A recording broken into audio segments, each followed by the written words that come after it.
इस सेशन में हम लोग पढ़ेंगे conflicting and non conflicting instructions. Okay, तो एक एग्जांपल लेते हैं। कहता सपोज करो कि एक स्केड्यूल है। जनरली मीन्स हम कॉन्फ्लिक्टिंग और नॉन कॉन्फ्लिक्टिंग इंस्ट्रक्शंस की बात तब करते हैं जब स्केड्यूल कॉन्करेंट स्केड्यूल होता है।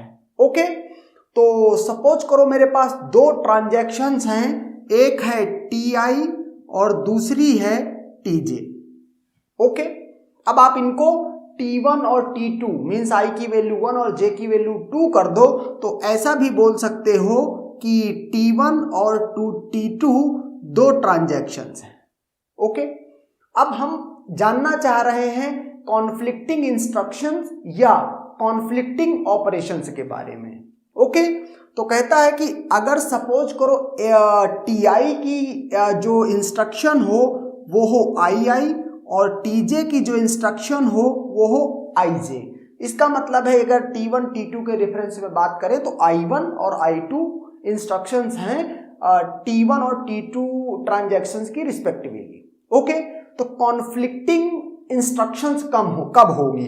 कहता अगर किसी भी ट्रांजैक्शन की जो इंस्ट्रक्शंस होती है, ये जो ऑपरेशंस होते हैं वो मेनली क्या हैं, या तो रीड और या तो राइट। ओके, तो कहता है कि अगर मीन्स ये दो इंस्ट्रक्शन T1 और T2 की रिस्पेक्टिवली अगर कॉन्फ्लिक्टिंग इंस्ट्रक्शन है तो पहली कंडीशन है कि दोनों को सेम डेटा आइटम शेयर करना पड़ेगा। ओके, और दूसरी कंडीशन है कि उनमें से कम दो इंस्ट्रक्शन हैं, उनमें से कम एक इंस्ट्रक्शन को का ऑपरेशन जो होना चाहिए वो राइट ऑपरेशन होना चाहिए। मीन्स अगर मैं बात करूं रीड और राइट दो ही ऑपरेशन है तो टोटल कॉम्बिनेशन क्या क्या बन सकते हैं? एक तो बन सकता है ऑपरेशन क्या, RQ। ओके, और दूसरा right Q means read write. दूसरा क्या बन सकता है, T1 का राइट हो और T2 का रीड हो। ओके, तीसरा क्या बन सकता है, तीसरा बन सकता है T1 का राइट हो और T2 का भी राइट हो। ओके, और एक और बन सकता है T1 का भी रीड हो और T2 का भी रीड हो। ओके, अब अगर यही टोटल ऑपरेशन बन सकते हैं I1 I2, इसमें I1 मैं किसको बोल रहा हूं, एक समय पर I1 मैं बोल रहा हूं RQ को और I2 बोल रहा हूं WQ को। सिमिलरली अगर बात करूं I1 WQ को और I2 RQ को, I1 WQ को और I2 भी WQ को, I1 RQ को और I2 RQ को।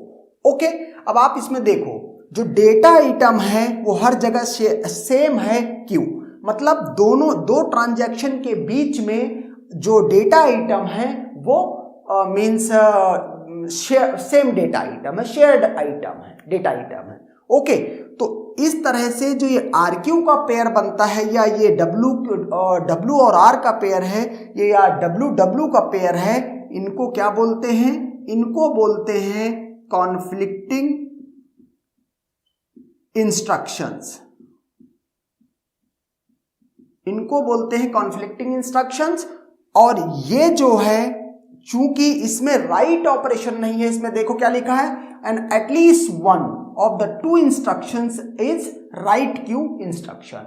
इसमें राइट क्यू नहीं है, सेम डेटा आइटम शेयर कर रहे हैं, दोनों ऑपरेशन T1 और T2 ट्रांजैक्शंस के हैं रिस्पेक्टिवली, लेकिन एक कंडीशन नहीं होल्ड हो रही है कि इसमें से कम एक राइट क्यू ऑपरेशन होना चाहिए, दो ऑपरेशन में से, दो इंस्ट्रक्शन में से। एंड देयरफॉर इसको क्या बोलते हैं, इसको बोलते हैं नॉन कॉन्फ्लिक्टिंग इंस्ट्रक्शन। ओके, अब ये तो हो गया कॉन्फ्लिक्टिंग इंस्ट्रक्शन। इसका मतलब इनकी तीन ही वैरायटी हो सकती हैं। अब जब कॉन्करेंट स्केड्यूल लिखा जाएगा तो कुछ T1 में इंस्ट्रक्शन होंगी, कुछ T2 में इंस्ट्रक्शंस होंगी। ओके, तो ये पैटर्न देखा जाएगा। टाइम लाइन के रेफरेंस में पहले RQ आया T1 में एंड देन T2 में WQ आया। ओके, तो ये कॉन्फ्लिक्टिव होगा। सिमिलरली इसके लिए भी बोल सकते हैं कि T1 में WQ आया एंड देन टाइम के रेफरेंस में बढ़ते टाइम में फिर RQ आया। सिमिलरली WQ और इस Q के लिए भी। ओके, नॉन कॉन्फ्लिक्टिंग का जिक्र और एक बार कर लेते हैं। कहता है कि सपोज करो कि एक इंस्ट्रक्शन है II और दूसरी है IJ, तो II बिलोंग कर रही है TI को, IJ बिलोंग कर रही है TG को, and II and IJ does not access same data. Okay, अगर सपोज करो यही सिनेरियो हो, मैं यहां पर क्या कह दूं, एक यहां पर Q कह दूं, यहां पर हर जगह P कर दूं और यहां तीनों जगह पर Q कर दूं, यहां तीनों जगह P और यहां तीनों जगह Q। ओके, अब सेम डेटा आइटम नहीं शेयर कर रहे हैं तो फिर चाहे RW हो, चाहे WR हो, चाहे WW हो, ये कॉन्फ्लिक्टिंग इंस्ट्रक्शन नहीं है। ओके, और अब इस कॉन्फ्लिक्टिंग और नॉन कॉन्फ्लिक्टिंग इंस्ट्रक्शंस को आगे के सेशंस में यूज किया जाएगा। Okay, and that's